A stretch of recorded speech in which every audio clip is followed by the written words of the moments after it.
When you hear the word art, what immediately comes to mind? Do you imagine a popular painting? Something you saw at a museum or a search online? Do you think of the artist who made it? About his struggles, his thoughts? How about the process to make the painting? The time, the money, the failure, and success?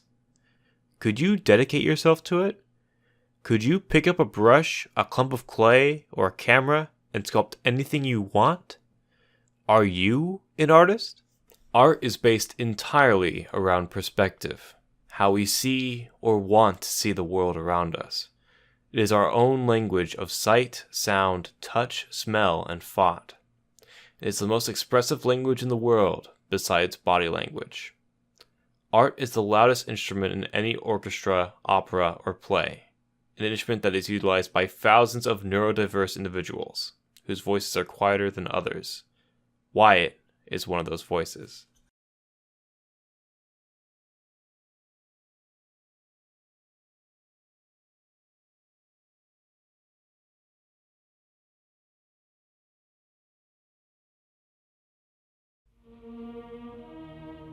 Wyatt is an artist and a personal friend of mine.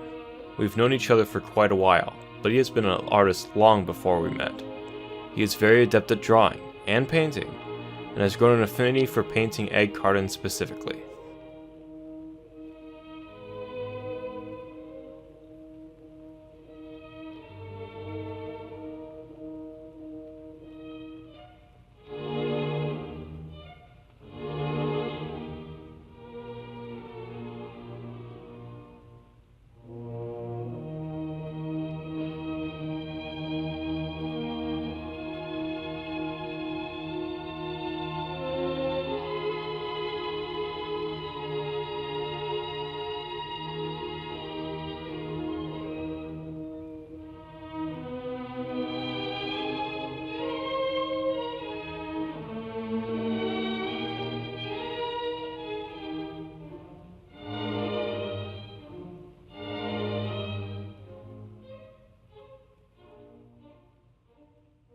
There's something very profound about how he paints his cartons.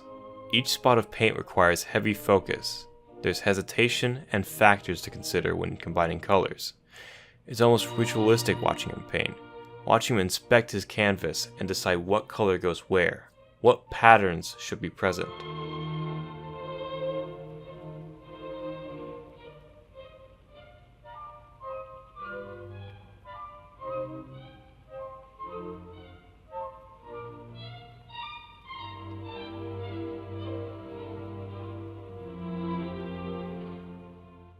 As I watched him paint, it made me wonder what he sees that I don't.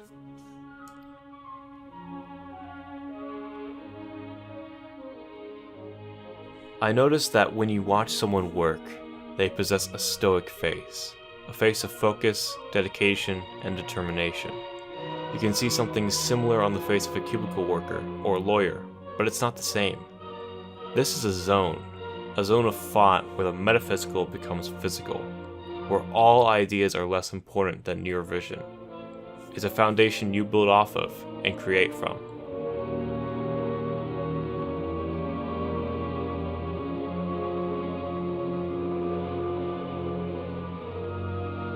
It is highly evident that Wyatt possesses the same zone.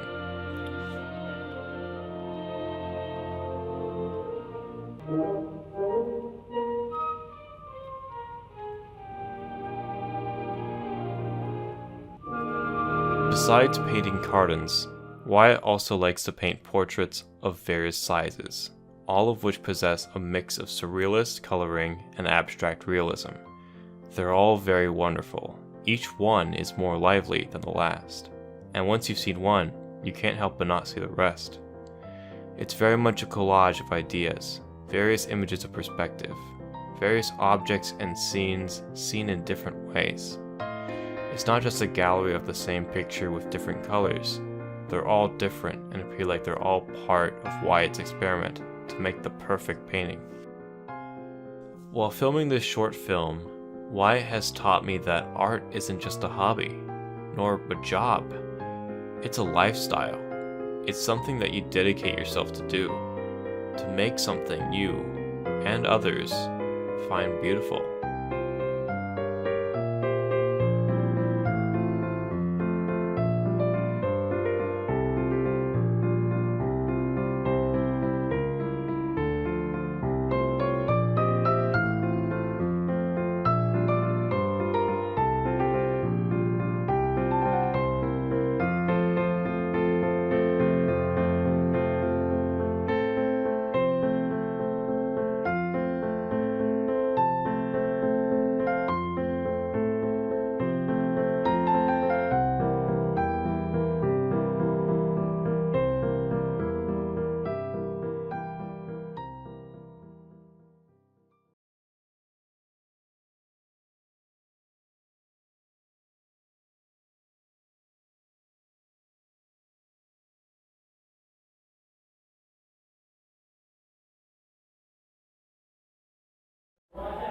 Hi audience, it's Gaiber, the Autistic Traveler, and today I'm going to give you a tour of the Grammy Museum. Enjoy the music and the Grammys. Welcome to the Grammy Museum. The Grammy Museum is an interactive, educational museum devoted to the winners of the Grammys. The museum has interactive touchscreens, video recording booths, and historic artifacts, including costumes and instruments, and audio and visual recordings, as well as handwritten notes from the artists themselves. Interesting, isn't it? In addition to the famous Grammy Museum in downtown Los Angeles, there is a museum in Cleveland, Mississippi. Who knew, everyone? As well as in Memphis, Tennessee, and a Grammy Museum experience in Newark, New Jersey. Interesting coincidence. The Grammy Museum opened up in December 2008 and coincides with the 50th Grammy anniversary. In addition to the Grammy Museum, this place has held over 300 educational events, including programs for young students who want to become artists. Wow, look at the famous Michael Jackson. Interesting fact, you know, anyone who's been to downtown LA Live, the movie This Is It was the first movie that premiered at the Regal there. And I worked at the Regal in Calabasas at the time, and I remember it being advertised like crazy, LA Live. What a great promotion. This place focuses on music events such as Metallica. Look at some of the suits from musical legends such as Beyonce and Whitney Houston. Much like other museums, the Grammy likes to change exhibits. Some exhibits have included the Cirque du Soleil show from the Beatles, Bob Marley, James Brown, Barbra Streisand, the history of heavy metal, Whitney Houston, Ringo Starr, Backstreet Boys, Amy Winehouse. Wow, you see the Mike Curb thing over there? You know, I went to CSUN, and there was a college called the Mike Curb Center of the Arts, which hosted my alma mater, and I got a degree in screenwriting from CSUN. So now we're exploring Peggy Lee. Wow, she lived an interesting life. Look at some of her accomplishments. Her most notable one was Lady and the Tramp. And now look at Bob Marley, a family of his legacy. If you're lucky, you might get to see a special guest such as John Legend and others perform for their fans. And of course, members get priority over non-members. I mean, look at the awards these artists won for best records. I'd be happy if this video won an award. I hope you will appreciate my videos so I can win an award like them. Looks like the Grammys decided to give the Latin artists a chance by advertising their work and showing what they're made of and what inspired them to be the musicians that they are today. And Latins do a good job at performing, and they make their audiences really happy. The Latin community have been composing for the Grammy Museum for over 20 years, and this focuses on some of their accomplishments that got them their Grammys. Latin music has had an international influence, and they feel honored to be partners with the Grammy Museum, according to CEO Gabriel Aroa Jr. Some of the artists who are honored include Ricky Martin, Luis Fonsi, Juan Gabriel, Alejandro Sanz, and Julieta Venegas. I guess this is the award ceremony that the Grammys based on giving their artists their awards. I mean, look at the red carpet event. One day I hope to be on the red carpet for the Oscars, or in this case, the Autism Community. I hope to win a video with my documentaries, with me being me presenting my awards. Look at this exhibit that has to do with a lot of controversial issues that are happening today, such as defunding the police because of what happened with George Floyd 2 years ago. Like now they're talking about the 1965 Watts. I hope you had a good time with me at the Grammy Museum. Do yourself a favor. Instead of drive and spend money on gas, take the Metro. It's cheaper and more energy efficient. Even me coming from Orange County, I take the Metro partially after 30 miles of driving there. On the Harbor Transit line. Thank you, audience, for joining the Grammy Museum. I hope you got an idea of some of this music and what inspired it. I had a good time taking you here.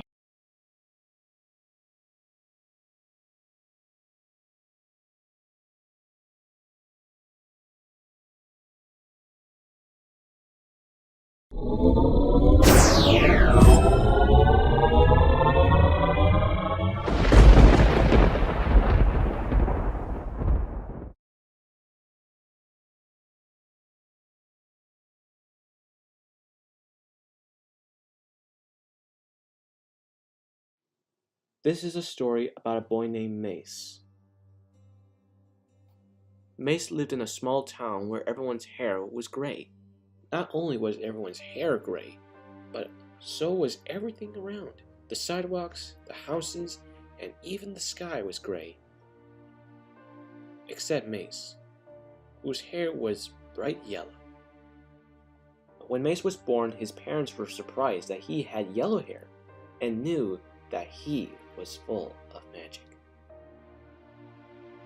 They tried to help Mace to fit in with the gray-haired people, but they knew that Mace was born to do something special. Mace was so kind that he didn't notice when people treated him different, until one day when Mace tried to join the gray sidewalk painting team.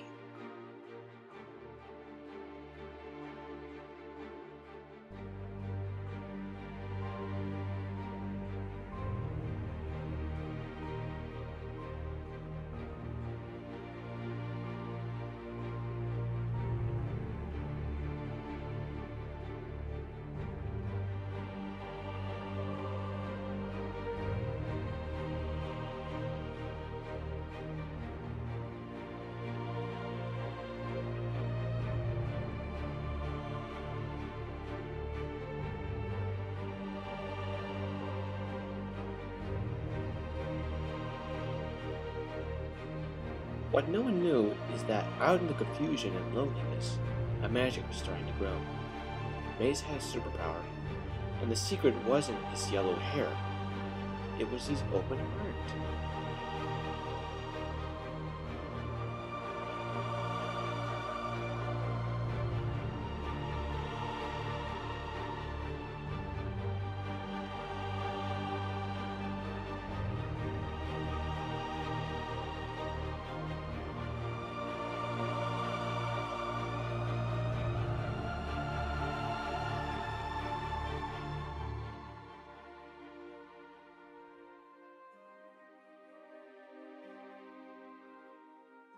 Everyone who saw the colorful sidewalk and Mace's hard work and yellow hair suddenly understood what was missing.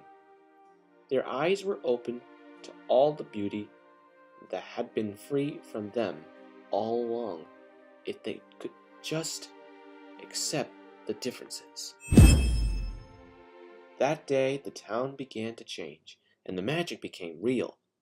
Mace no longer felt unaccepted because the gray-haired townspeople learned to love each other's differences. This is a story for everyone. Color your world, be yourself, be kind, and don't ever be afraid to shine.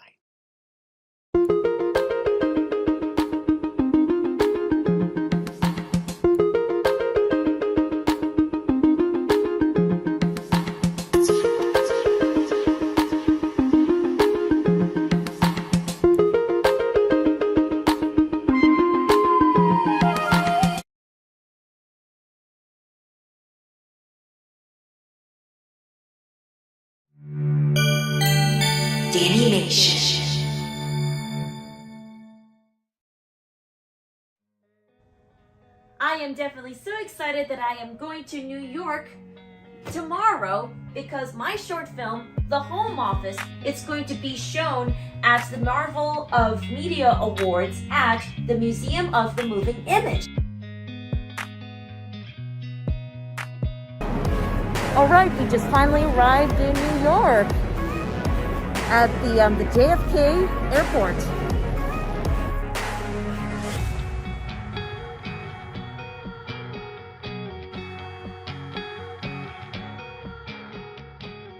For Marvels of Media Mockumentary Award goes to Dani Bowman.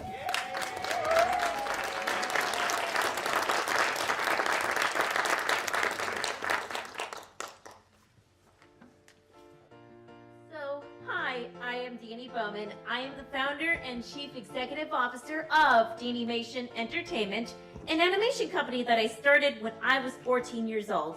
And yes, I have autism. I started Animation because I wanted to show my neurodiverse peers that anything is possible. Because, you see, I realized that everyone needs role models. You can't be it if you can't see it. We at Animation are here to represent our autism and neurodiverse community to show the world that yes, we can, and that we are capable if we are given the opportunity. Our challenge was to come up with a 5-minute short film in just 5 days. Out of 94 films entered worldwide to Easter Seals, we won for Best Editor. It was so amazing that our team of 9 who are or were my Animation students on the autism spectrum. We all came from different parts of the world, including England, Florida, Arizona, and California, to produce this film via Zoom during the pandemic, and our entire team stepped up to the plate. So we have I have 3 team members on stage with me. Brenna Berner, who is the writer, and we have Keaton Bicknell, who did the original score and also voiced 2 characters, the manager and Marco the elf, and Morgan Knapp, one of my animation students, who animated and provided sounds for her character, the HR Dragon. Our other team members that are not here are the animators and the students, Archer Rito, Mark Matawad, Kira M, and Phoebe Clark, the background designer, Delane Owen, our neurotypical story editor and animator, Christopher Castillo, and our assistant editor and special effects artist, Paul Gomez. I usually enter different film challenges with my students in order to teach them how to work in teams and meet deadlines. It's just part of what we do at Animation. Thank you again for allowing us to be here so that others like us and the world can see what we can do. You can't be it if you can't see it.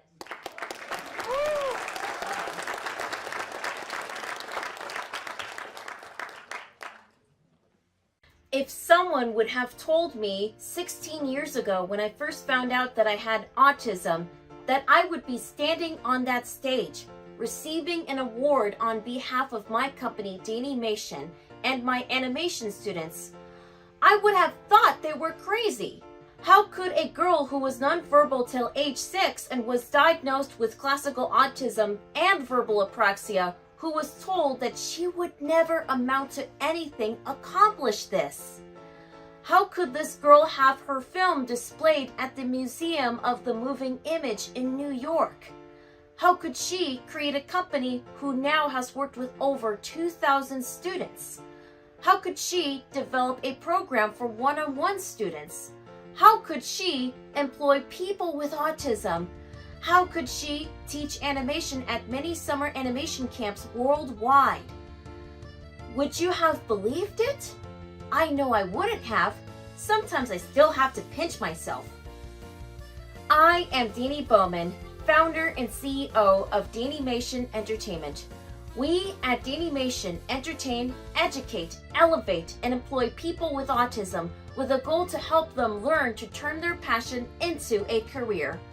Hopefully, it will be animation, but it doesn't have to be. We just want to make it better for them. In my next segment, I will talk about how I got to be where I am today. So ignite the magic with us at DanimationEntertainment.com or follow us on our social media.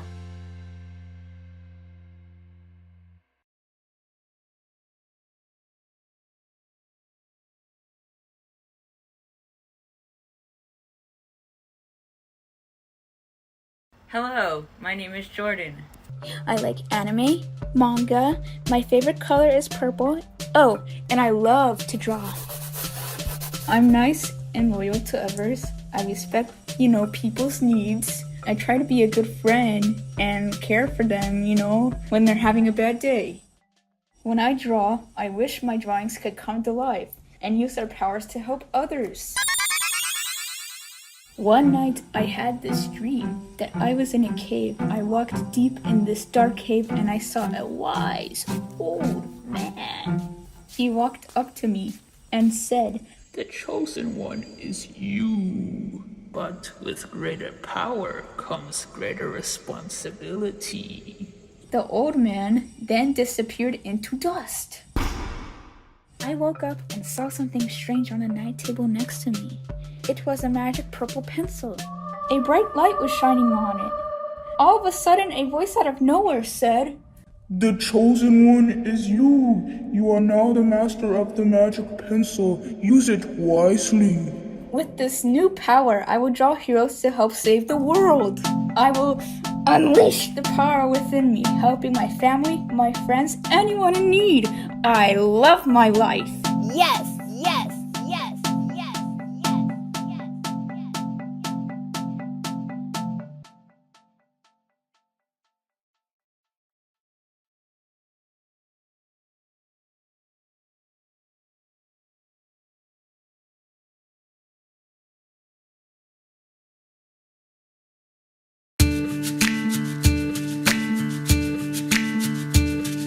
I used to be scared of fireworks, they were loud and booming.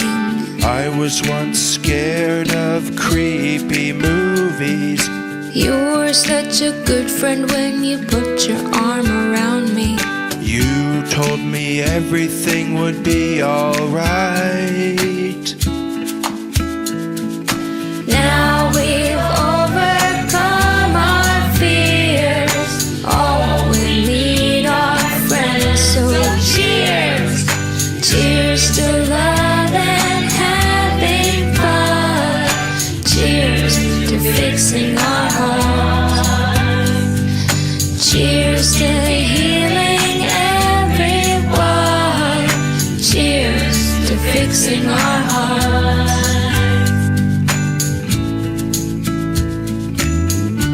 Theme parks used to terrify me. Heights put me on edge, going up so high. You were such a good friend to be by my side. You told me everything would be alright. Now we've overcome our fears. All we need are friends. So cheers, cheers to love and having fun. Cheers to fixing our hearts. Cheers to healing everyone. Cheers to fixing our hearts.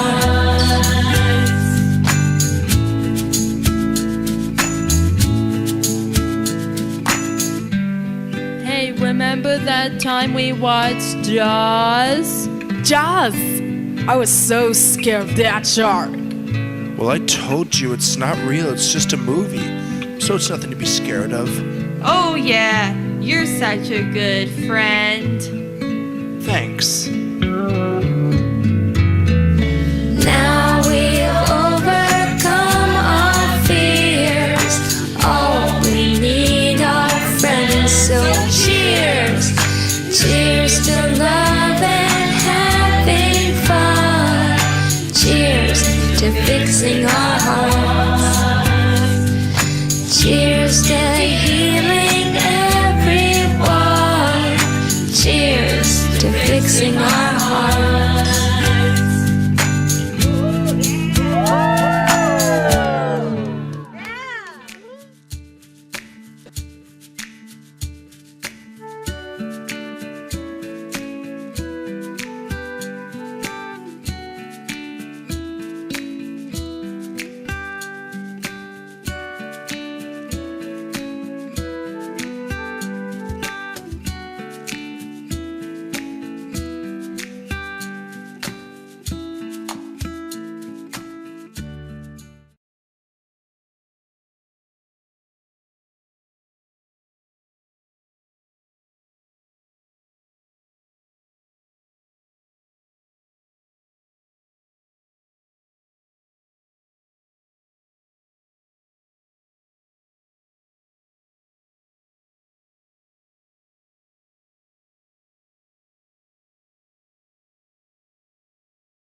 Autism does not have a look, and I just think it's always funny when people say that, because I'd love to know like what their description of autism would be. There's just not a look. Hey everyone, my name is Carrie Magger, a professional speaker and author. I have autism and also dysgraphia, and I'm really excited to be here with a very special guest. Her name is Olivia Hops. She is a 25-year-old autistic entrepreneur from San Diego, California. We're gonna deep dive into some of the things that she's currently doing today for a podcast called Stories from the Spectrum, content by and for a neurodiverse world. Olivia, thanks so much for joining us today. Oh yeah, of course. Thanks so much for having me on. So Olivia, there are obviously so many misconceptions in the autism community, and a lot of the times people say things that they really shouldn't be saying. Oh, well, you must be really high functioning, like, oh, you don't look it, and then so you must be really high functioning, which is kind of a backhanded compliment in my opinion. I'm sure you agree, because they're basically saying, oh, okay, you have autism, but it must not be that bad. It must not affect you that badly, because you can appear so normal, even though they have no idea that we're masking and everything that we go through. So that's, the next one that can be, pretty irritating for sure. Another thing I'd say, number 3 would be, don't ask if we were vaccinated as a child. It's kind of a personal question. It's like, it's like, even regardless of autism, who is like brings that up, especially with COVID-19. It's like, we're not going, it's like, have you been vaccinated? Have you got the booster? Blah, blah, blah. Right. I know it's a medical question. It's personal, it's private. And obviously there's no research linking being vaccinated with having autism. I don't even know how that got started really. But yeah, it's just kind of silly and shows that they're very uneducated. And it's just like I always say, and my mom says too, like I came out how I am, like no external factor like changed me along the way. So don't do that. Number 4, I'd say don't let's see, I'm trying to think of another bad one. Yeah, there's some crazy ones out there in their community. You hit 3 really good ones. I mean, yes. Oh, go ahead. Oh, no. Another one is when they say like, oh, you must have been misdiagnosed. Like you need a second opinion. Like, okay, you're not a doctor and you know nothing about me. Or if you do, it's just what I'm presenting to you on purpose, because I can mask so well. So those are definitely irritating ones. Do you have a 5th one that I've missed that is really bad? Yeah, I mean, you hit the nail on the head. I mean, I think all 4 of those, make a lot of sense. I think other than that, it's like the whole sense of like, oh, you have autism, but you look so normal. And I just think to myself, like, what is normal supposed to look like? What are we supposed to do with that conversation? Exactly.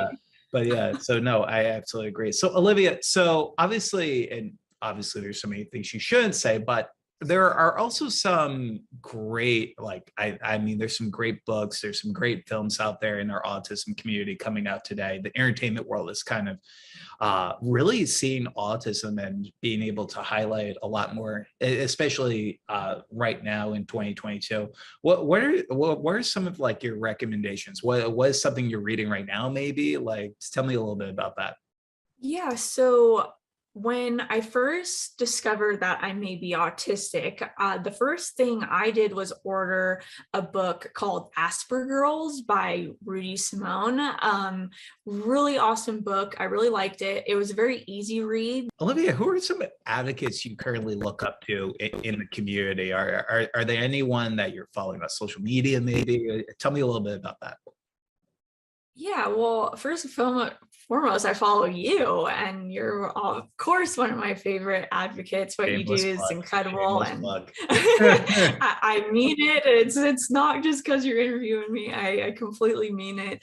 I love always getting to chat with you. You're so knowledgeable, and so you're awesome. So very much you. I also follow some YouTubers that I really like. I follow someone, I'm not even sure what her real name is. I mean, possibly, let's see. Her YouTube, it's really grown. It's one of the first YouTube channels that actually watched when I first thought that I may have autism. And she goes by the name, her name's Sam. Is Lumen. Her name's Sam. Yo Samdy Sam. And cool. She is British, but she lives in the Netherlands, I believe. And she's awesome. She's super, super valuable information and videos. And she does a lot about girls on the spectrum. Another YouTuber, the Aspie World, his name's Dan. He's super awesome. And he talks, he has, yes, he's awesome. So, and he has a lot of resources on girls too, which is awesome. And then somebody that I'd like to mention is a YouTuber, and unfortunately he passed away, and just in December. But I'd love to mention him because his videos were some of the first that I watched as well when I first discovered that I may be autistic, and he really inspired me to go down the diagnosis path and start my own YouTube. And his name was Indie Andy on YouTube, and he's from England as well. So his videos are still up and super, super resourceful and amazing. So I highly recommend checking him out. I kind of mentioned before we jumped on about girl autism. So talk a little bit about just like what you're hearing about in the community and why this is such a popular topic right now. Yeah, I think it's such a popular topic because finally more and more women and girls are getting diagnosed, and it's become a buzz topic because we're finally realizing, you know, what autism really looks like in girls, and like, oh, holy moly, we've really missed a lot of now grown women that grew up their whole lives and have lived their whole lives without knowing that they were autistic, how their brain works. And, you know, I get comments on my YouTube videos all the time from people, or women specifically, of all ages, getting diagnosed in their 60s or 70s, 80s. And it's like, that's so awesome. But it's also really frustrating and sad because these women had to live their whole lives without knowing. And so I just think there needs to be more and more research done on girls, and get, you know, doctors and specialists better educated on what autism in girls looks like, so that one, more and more women can figure themselves out like I did at 24, and two, so that younger girls can get diagnosed when they're children, so they don't have to go through all the trauma and unknowing while growing up unknowingly autistic. Yeah. So Olivia, tell us how we can learn more about you after we jump off today. What are the social media channels we should follow? And you just tell us a little bit about that. Yeah, so I'd love for you to check out my YouTube channel, which is just under my name, Olivia Hops. You can follow me on Instagram at Olivia Hops, and you can check out my website, which is oliviahops.org. And on that website, you can purchase my cookie dough business course I was talking about, and just learn a little bit more about how to be an entrepreneur as an autistic adult. Awesome. Well, Olivia, thank you so much for joining us again. Everyone tuning in, stories from the spectrum, content by and for a neurodiverse world, and we'll see you next time.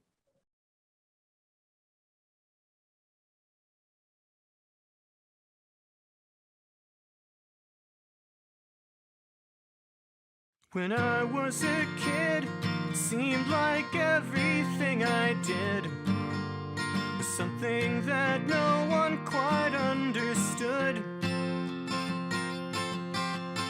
I'm a grown man now, but I still feel somehow. Sometimes it seems my efforts are no good, 'cause I act as goofy as I did back then, but I know there are concepts I comprehend that are too complex for the average mind. And that is why sometimes I find I need some way to identify who I am. Asperger's, it's a funny sounding word. Asperger's, it might seem absurd. Asperger's, and from what I've heard, it might mean that I'm a nerd, but I live with it, and that's the way I always wanted to be. Sometimes I'm kinda shy, other times I'm a talkative guy. Oh, you never know what you're gonna get. Sometimes what I say might not seem so great, but hey, why waste your life always living with regret? 'Cause I want sometimes to be part of the crowd, but I think individuality should be allowed. If I wanna have a little fun, who says I can't hang around with someone? 'Cause now I know just who I'm meant to be. Asperger's, it's a funny sounding word. Asperger's, and it might seem absurd. Asperger's, and from what I've heard, it might mean that I'm a nerd, but I live with it, and that's the way I always wanted to be. It's been a long, long road, but it's all I've ever known. I've been reaching for the sky for years and years, but I still don't feel quite fully grown. Asperger's, it's a funny sounding word. Asperger's, it might seem absurd. Asperger's, and from what I've heard, it might mean that I'm a nerd, but I live with it, and that's the way I always wanted to be. Yeah, yeah, yeah, yeah, yeah. Asperger's, it's a funny sounding word. Asperger's, it might seem absurd. Asperger's, and from what I've heard, it might mean that I'm a nerd, but I live with it, and that's the way I always wanted to be.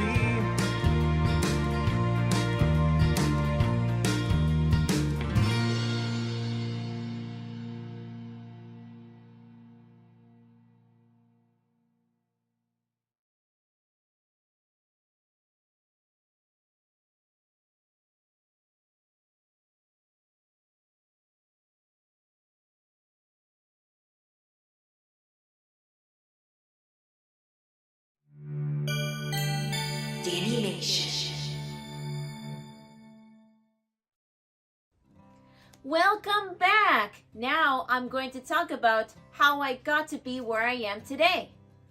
I was nonverbal until I was 5 years old. Well, almost 6. At that time, all I did was repeat words and sounds. It is called echolalia. My family now jokes that I started speaking at 6 and haven't shut up ever since. As a child, my mom figured out on her own that I had autism by reading tons of books because the internet was just getting started at that time. She recognized some of the autism signs like spinning around, repetitive movements, and strange noises I made.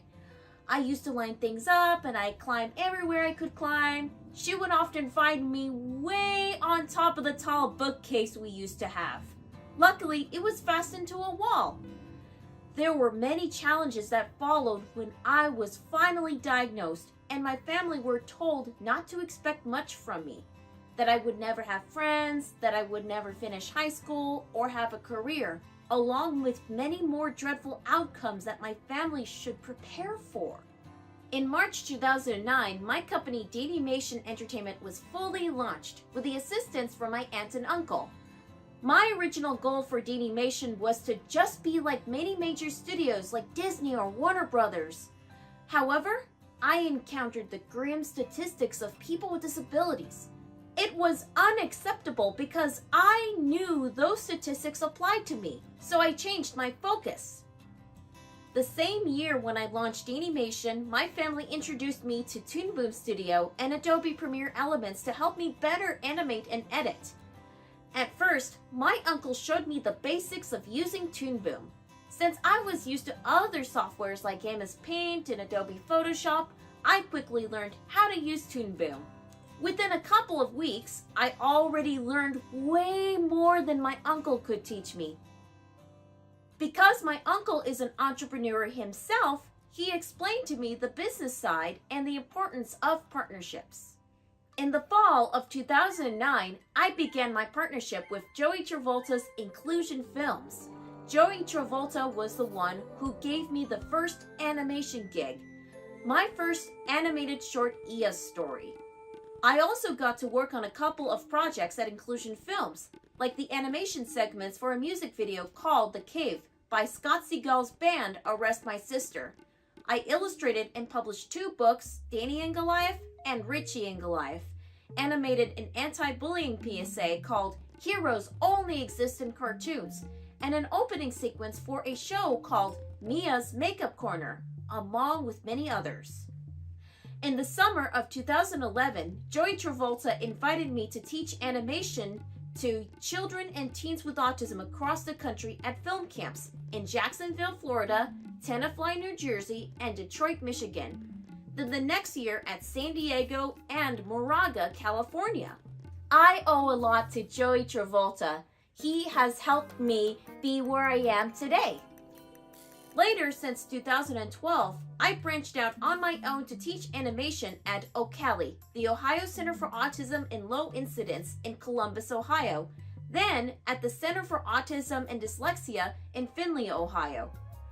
Then, in 2014, I began to teach Arts for All Florida's Animation Gets Real in Tampa, Florida, which later expanded its locations to Miami, Florida's North Dade since 2017, and South Dade since 2019. So far, I have taught over 2,500 youth with autism at over 12 locations, including the Danimation UK camp at the University of Plymouth in 2019. It was right before the pandemic began in 2020, where I quickly had to transition from teaching animation in person to online. Today, we are providing free weekly classes and one-on-one sessions on Zoom for transitioning youth with different abilities, including autism. This year in 2022, we are finally bringing back in-person animation summer camps. I also spoke and keynoted at autism events like the Fred Conference, the National APSI Conference, and OCALICon in 2014, Temple Grandin and Friends at Club Nokia, and the Oklahoma Statewide Autism Conference in 2015, the Alaska Autism Resource Center Roadshow in 2016 and in 2017, the Autism and the Arts Conference at Damon College in 2017, and most recently, ABC of North Carolina's Gourmet Lunchbox Luncheon in 2021, just to name a few. In addition to teaching animation and public speaking, so far I've illustrated and published 6 books and produced a total of 13 short films, 10 of them that premiered at San Diego Comic-Con, including the Easter Seals Disability Film Challenge Editor Award-winning short, The Home Office. How did I get my students to be part of the challenges like Easter Seals? Some are from my summer animation camps and others are from my one-on-one sessions. First, I examine the students' strength, provide the classes that will improve their biggest strength, and see if they're capable of animating a 1-minute short film. Once we find or develop the student's strength, we put students into animation challenges, teaching them the importance of teamwork and deadlines. After we won for Best Editor, the Disability Film Challenge has opened so many opportunities. One is an invitation to submit via Film Freeway our film The Home Office to the Marvels of Media Awards at the Museum of the Moving Image. And we were selected! That's how I got this film to be shown at the Museum of the Moving Image's Marvels of Media exhibit. This year, my team of 18 people, including my students at Animation, entered the 2022 Easter Seals Disability Film Challenge in the theme of superheroes. This film is called Super Nachos Supreme! It is about two guys about to embark on another chill night of gaming and grubbing on the couch. After they ate those weird gas station nachos that grant them superpowers, the boys suit up and set out to save the day their way. But when they try to do good, they're so bad at it. You can see it at the Easter Seals Disability Film Challenge YouTube channel, Instagram, and Facebook, and it's coming to film festivals near you. Fast forward today, I've overcame many obstacles to earn my BFA in animation and an MBA in Global Strategy and Leadership in 2020 from Woodbury University. Now I am striving to get my PhD in Positive Developmental Psychology, focusing on autism with a thesis on how my animation company made a positive impact to the autism community. One last thing to say. Remember, push yourself because no one is going to do it for you. However, that does not mean you cannot get help and assistance from others. Nobody does it alone. Get a strong team behind you of people that really believe in you and your mission. Go to many events and conferences to help you build your passion.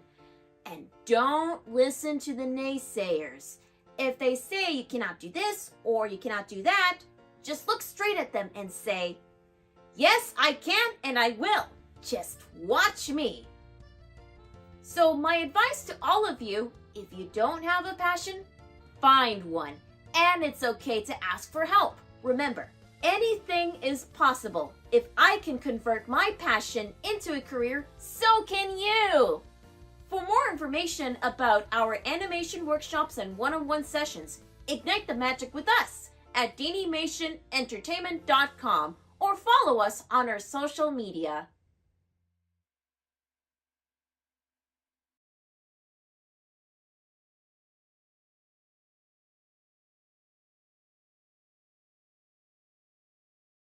Hi, my name is Ian. My dream is to work for Disney one day. I like being creative through theater and animation. I want to be married someday, find true love, and just be happy in life. But this year, times have been tough. Because of that, I want to tell stories to help make people happy and help them stay positive. What's that? I walk to the door, and there's a postman. Not the normal postman, but a different postman. He says, "Are you Ian? I have a special delivery for you. Here you go, sir." And he hands me a letter. "I think things are going to look up for you soon," he says, and winks. The envelope reads, "Your happiness awaits." I open up the envelope and out drops a beautiful stylus. As I hold it, I feel ideas beginning to flow through me. I start drawing, and once I've started, I can't stop. My stories begin to come to life and inspire me. This is what makes me happy.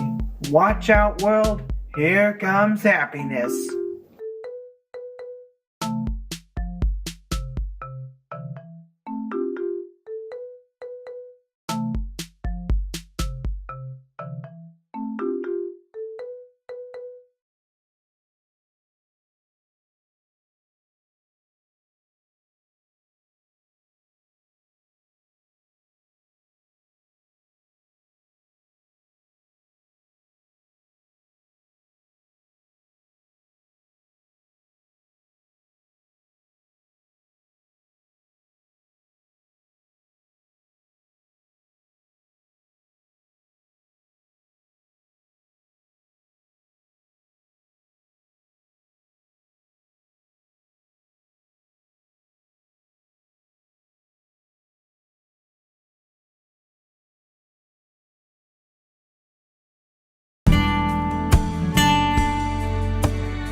Hi, I'm Spencer Hart, and this is Heart to Heart. I'm so excited to introduce you to my first ever guest, a very special guest, voice actor Andrew Russell. Yeah! Woohoo! The crowd goes wild. Welcome to Heart, Andrew. Hey, thank you for having me. I really appreciate it. It's nice to see you. Andrew is an incredible voice actor. He voices the blue-haired, guitar-playing superhero Luca Gunvin on the hit TV show Miraculous Tales of Ladybug and Cat Noir. Yeah! Luca's the best. He's my favorite character. Hey, there you go. You got the shirt on. Way to go. I didn't prepare. Wait, no, I do have this hat. Look at this hat. It's a miraculous ladybug culture fly hat, but I have headphones on, so I can't wear it. It'll mess up my hair. Yeah. That's okay. Thank you for having me on your show. I really appreciate it, Spencer. No problemo. Hey. I'm excited to have you. I'm super. Oh, speaking of, wait, first of all, everybody should know that Spencer has been a really awesome person in my life thus far and made me this awesome pin. I don't know if you guys can see that. There it is. It's a little Luca pin. Wait, hold on. It'll clear up there. It's a little Luca pin. You see that? And I keep this pin close to my side, right over here. I have a little Luca shrine with little trinkets that people have given me over the years of my favorite things, and that's one of them, and I keep it close by. That's so awesome. Yeah. I love it. If you haven't seen the show, yet, you're really missing out. It got everything: a love square, superheroes, villains, music, a lot of emotional highs and lows. It really got all. Can you tell a little bit about the show and character you play? Absolutely. So Miraculous Ladybug is an amazing show that has brought so much life and joy to so many people around the world. It follows the adventure of Ladybug and Cat Noir, and the character that I play, his name is Luca Cofain, and he is actually he's also holds a miraculous called Viperian. And basically what happens in the show is you see Marinette and you see Cat Noir or Adrian go through all their adventures, and they have a bunch of friends and sidekicks and all kinds of people. And Luca is one of those people. He's one of the close friends of both Marinette and Adrian. And I've been in the show for 4 years now. It's been pretty great. Wow. And where can people watch the show? They can watch it all over the place, really. They can watch it on YouTube, on Netflix.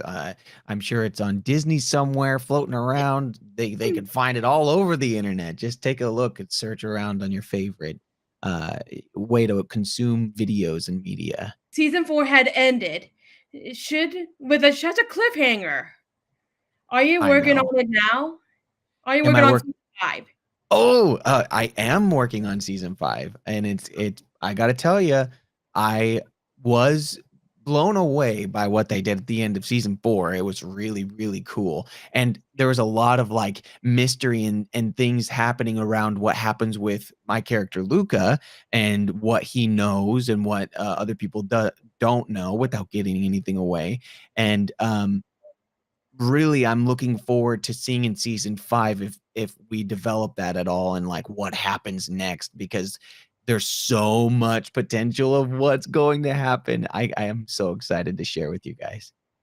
Can you give us a little teaser what's gonna happen? Maybe this is for the hardcore Miraculous Ladybug fans. Maybe the cucumber will remake an appearance. Woo! I love it. I'm a cucumber. Look, cucumber. Hey, you nailed that. That was a great impression. I know you're in a game called Genshin Impact. It's a really popular video game right now. I'm playing it too.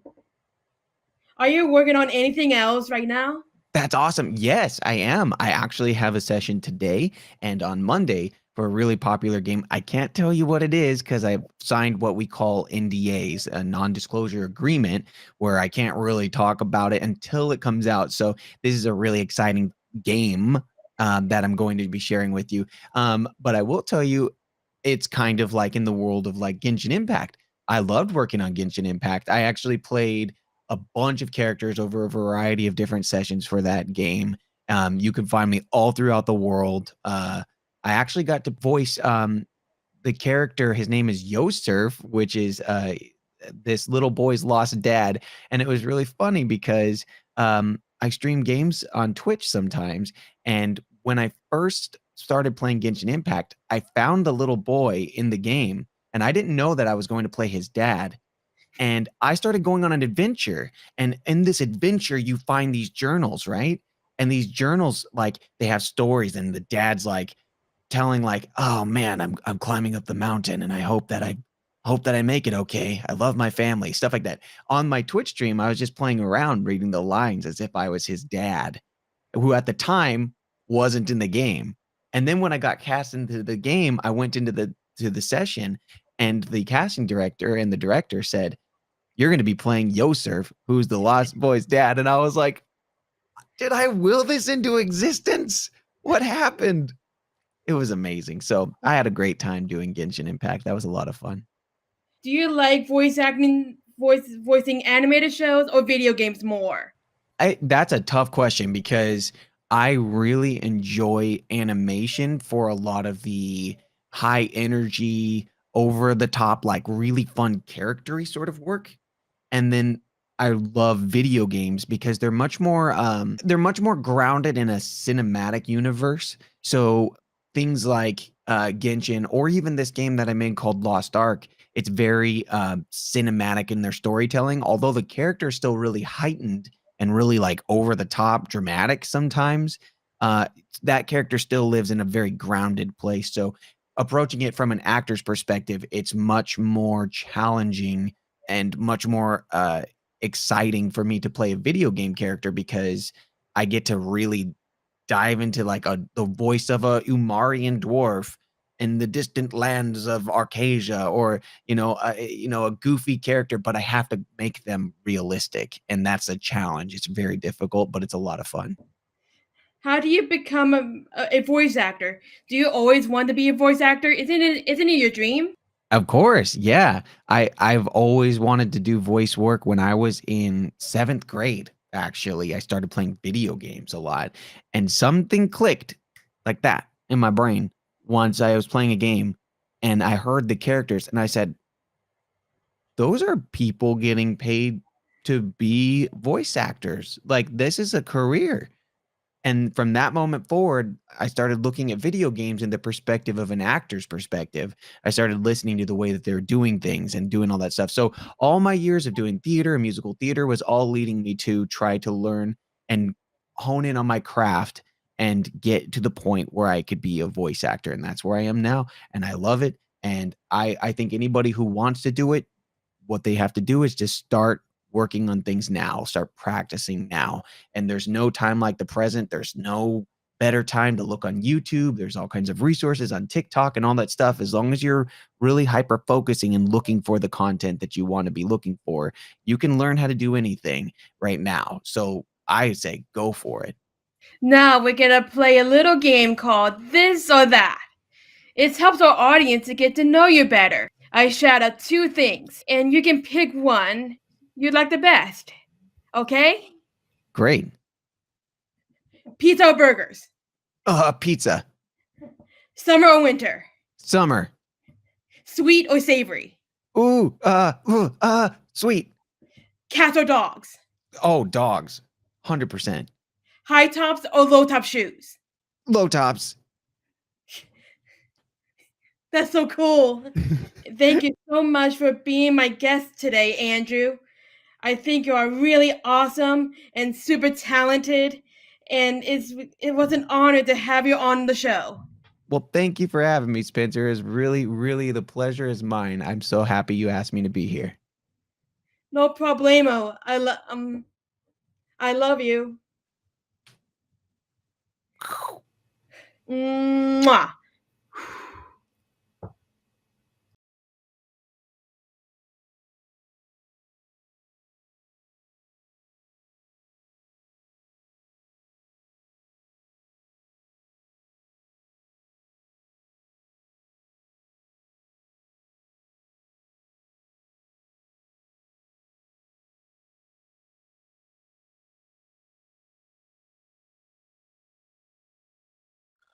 Hi, my name is Chris Dani.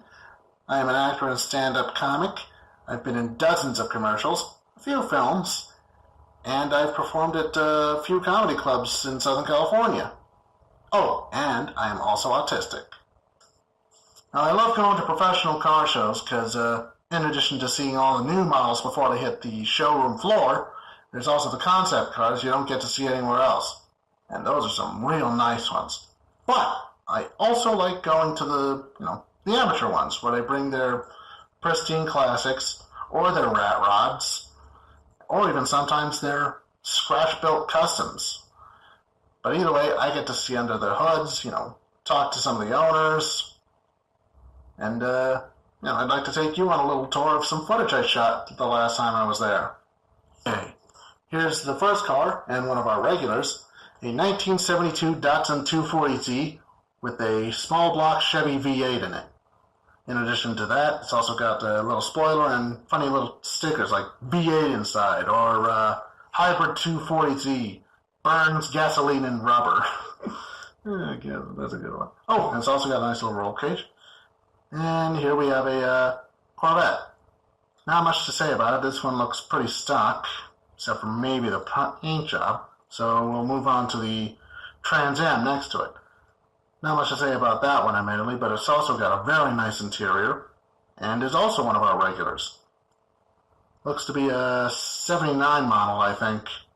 Yeah, definitely a 79.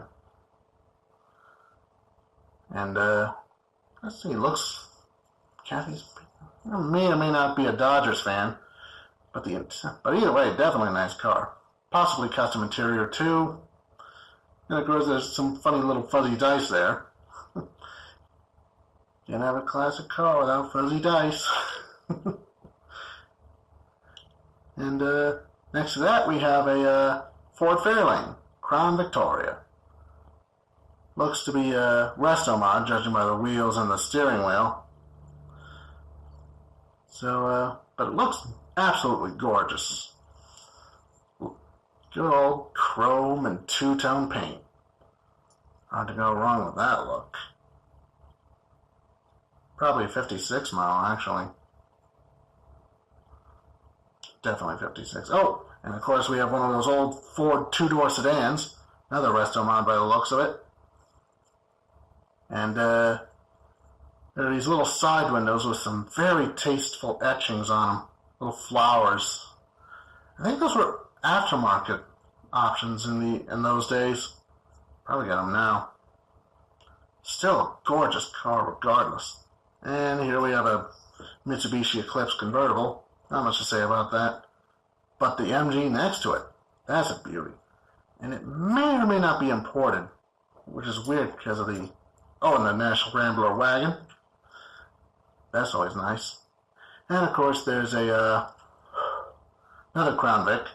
Can't tell if it's a rat rod or if it's just a restoration in progress, though. Then we got to speak with the owner. But next to that, we have a very nice Malibu Super Sport convertible. Nice black color, white interior, or cream, I think. But yeah, definitely gorgeous. And of course, there's where I tried to film on the side, so sorry about that. On to the car next to it, we have a Studebaker. Probably a Hawk of some kind, but the hood is kind of throwing me off, so it might be something different entirely. Maybe a different year. I don't know. Definitely a Studebaker, though. I know that. And speaking of Studebaker, we have an Avanti next to it. Avantis were, there's a whole thing about them, but this model was built on a 2005 Ford Mustang chassis. And unfortunately, the company would go into bankruptcy a year later, just like its parent company, Studebaker. Shame, really. Beautiful cars. Oh, and here we have a 1957 Chevrolet Nomad. A station wagon version of the venerable 1957 Bel Air sedan and coupe, and convertible. I don't think many of the Nomads were made in comparison to the Bel Air. Can't remember. I'll have to look it up later. But either way, it looks mostly stock, save for the wheels and steering wheel. I think the engine might be stock too, but heavily modded. Oh, look, there's an aftermarket tachometer. Neat. And of course, fuzzy dice, because, as I mentioned earlier, can't have a classic without fuzzy dice. Oh, yeah, that's definitely a clean engine bay, regardless. Oh, and another Nomad. This looks to be a panel wagon version.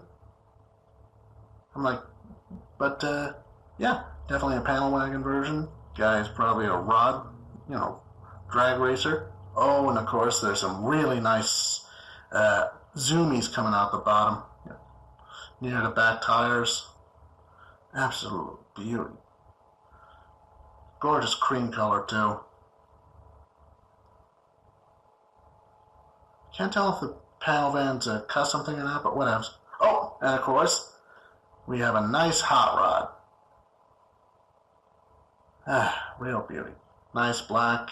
I don't remember much, but I talked with the owner. Real nice guy. Works at the VA, served in Nam.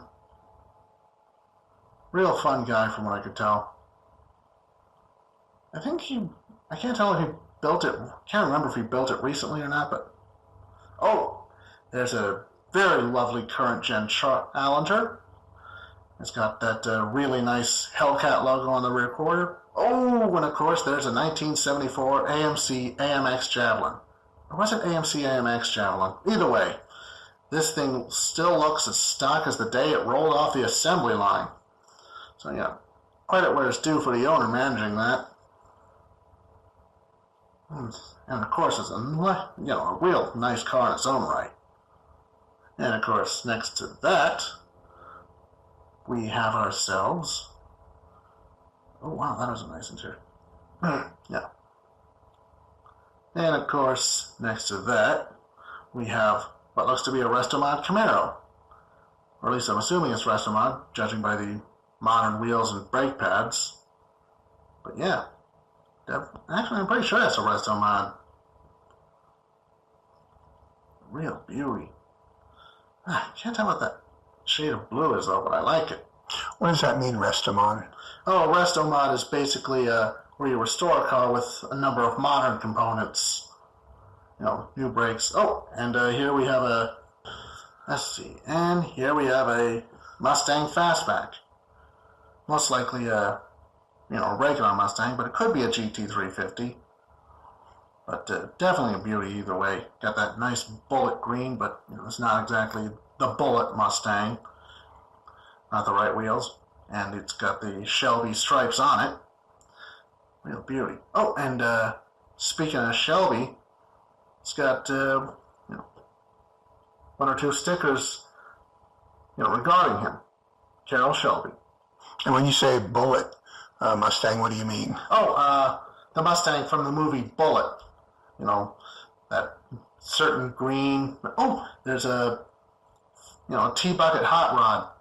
T-buckets are basically built from Model Ts. They're whole replicas now. And I'm pretty sure that's like a replica, considering they ever made the Model T in 80, 90, maybe even 100 years?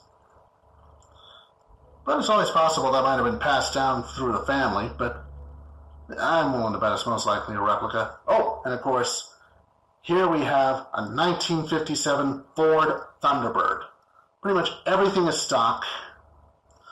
Not a single ounce of new stuff except for the interior, but even then, that's a factory color, at least according to the owner. I got to talk with him. He managed to do a good job with this one. Even the vintage radio and radio antenna works, which is pretty much awesome in itself, because I don't think that is easy at all. And that's the end of that particular tour. I hope you enjoyed seeing cars old and new, and I hope I sparked an interest for you. Here's to hoping I'll see you at the next show.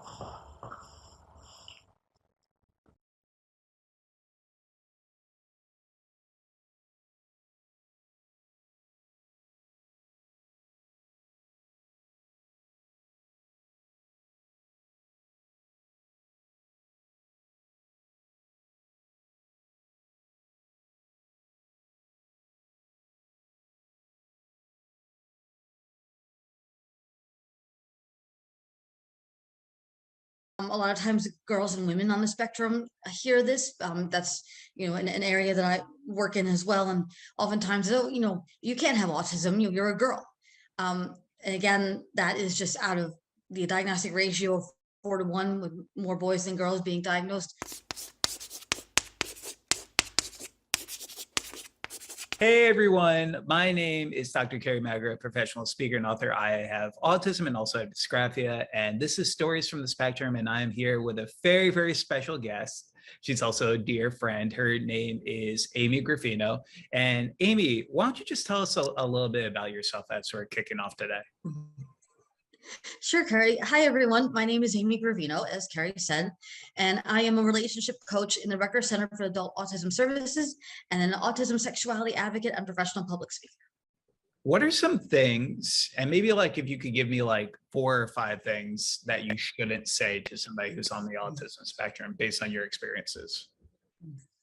Sure. So, there's been so many things that have been said to me over the years that I wish people would not say, and things I hear people say to autistic individuals, whether it's their child or their student, that, people oftentimes have their hearts in the right places, but their mouths are in the wrong places.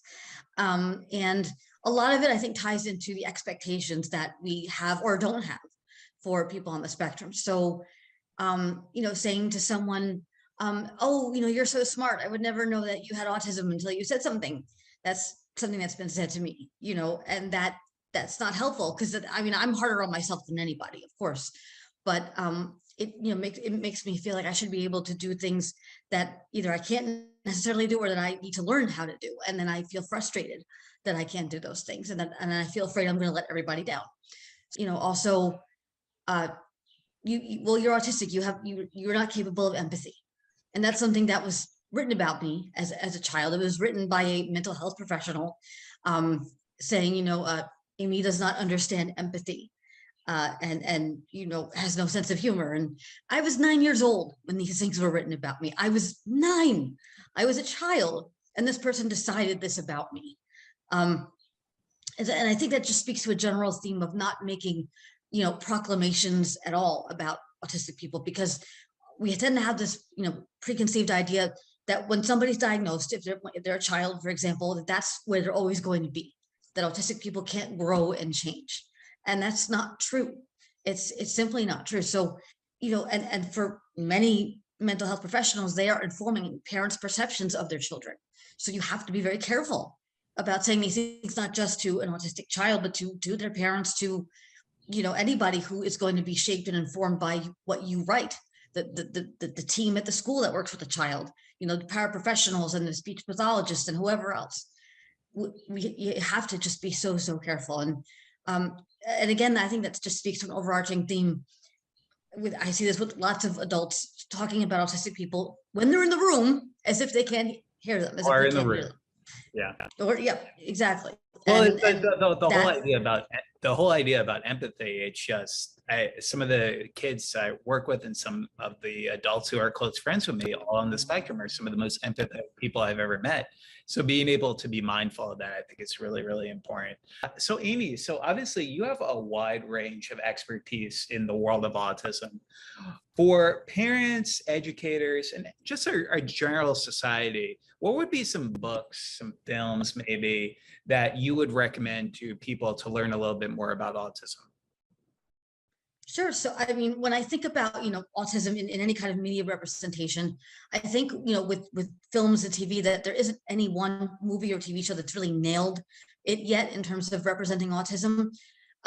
We are starting to see a shift, I think, a little bit in some depictions. We have, as Carrie can tell you, Love on the Spectrum is coming out, the US version. It was originally in Australia. And what I like about that is that it is showing autistic people as they authentically are. This is, we know that there is an element of scripting to some reality TV shows, but autistic people are genuine people, I think, by and large. And so we're getting something that's very refreshing, and that is people representing themselves and being, who they are, barring any editing, shenanigans. But like The Bachelor. in terms of fictional, yeah, exactly. But in terms of fictional depictions, I don't think I've yet seen one that like totally nails it. There was that show Everything Is Going to Be All Right. I heard a lot of, right? Is that the one? I heard a lot of good things about that. Yeah, Everything's Gonna Be Okay on the Freeform. Everything's Gonna Be Okay. That's it. I like that. Yeah, that got canceled, I heard. So I Yeah. heard positive things about that. But you know, in the books, there's a lot of books that are written by people on the spectrum, which is like a really great thing. I think, you know, there's so many books you can read about autism, but you get something really different and really raw and authentic when you read books that are written by autistic people. Leanne Holiday Wiley's Pretending to Be Normal is a seminal book. It's absolutely outstanding.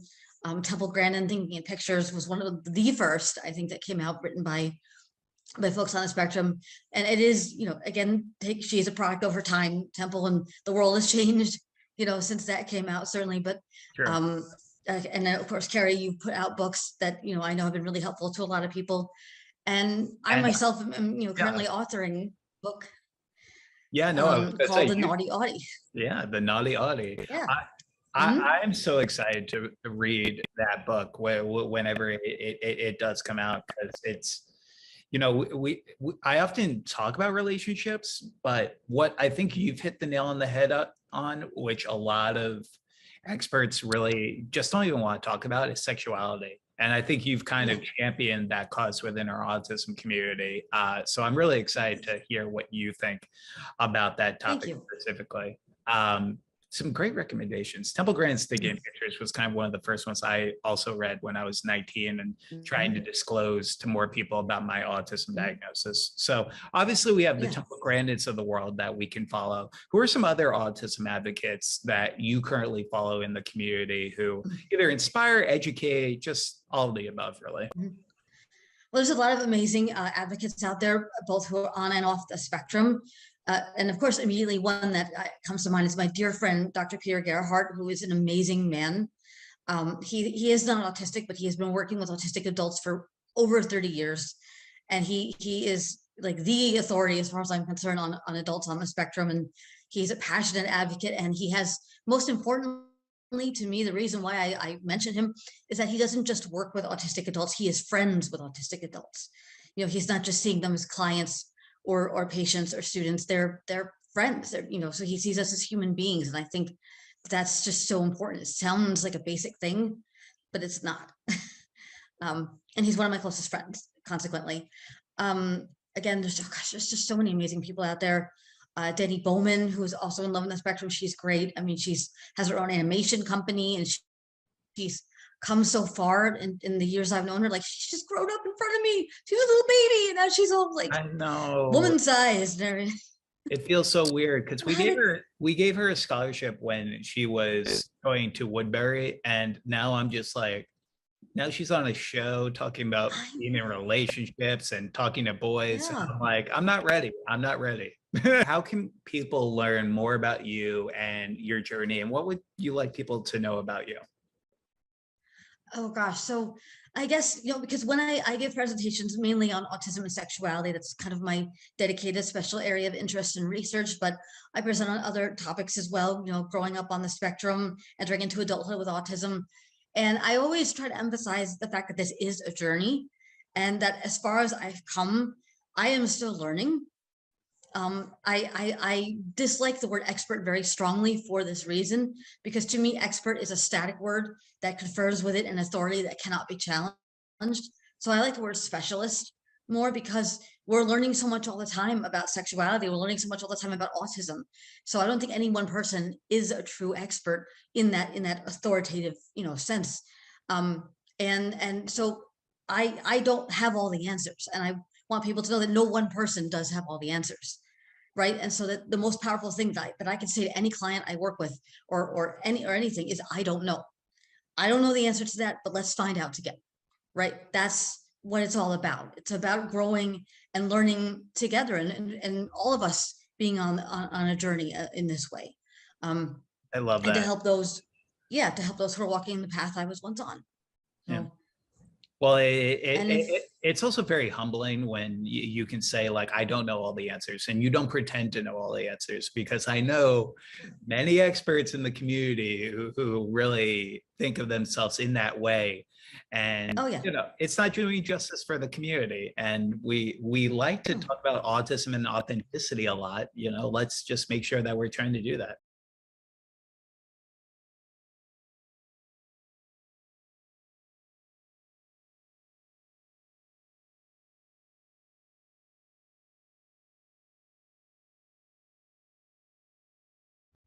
Hi everyone, it's Stephen Gaiber, the Autistic Traveler, and today I'm going to give you a tour of downtown Orange to see the vintage like this is. Have a good time. Orange Historical District is a 1 square plaza and contains many of the historic buildings that were created in Orange's incorporation.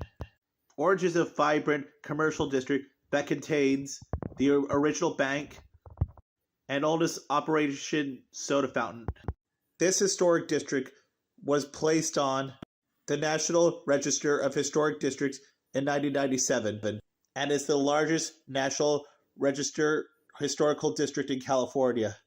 The city of Orange was incorporated in April 6, 1888 during the city reform era of urban planning.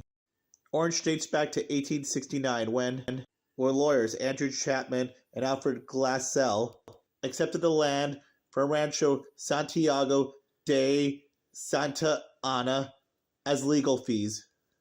In the summer of 1871, Captain William Glassell drove a survey and called it Richland. Following this event, the Old Town District was found in this plaza.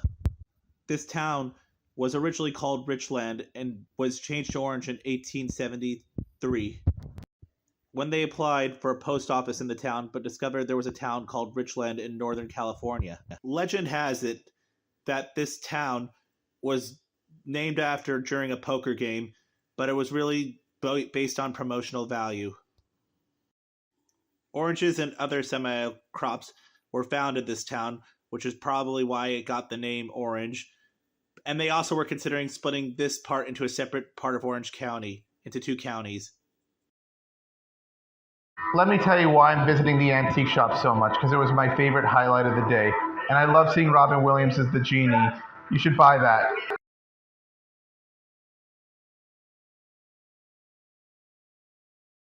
Best looking Starbucks I ever saw. Wow, that architecture. And this architecture makes downtown Orange look amazing.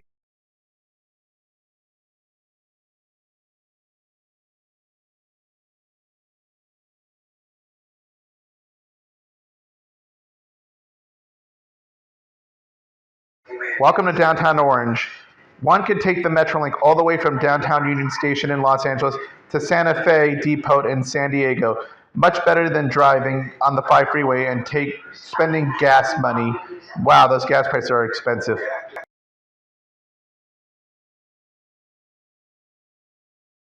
Wow, look at these antique cars. They're very nice old looking cars. Thank you for checking out the Orange Circle with me. I hope you had a good time. Oh look, a mariachi band trying to make money. Antique shops. Wow, this was better than I thought.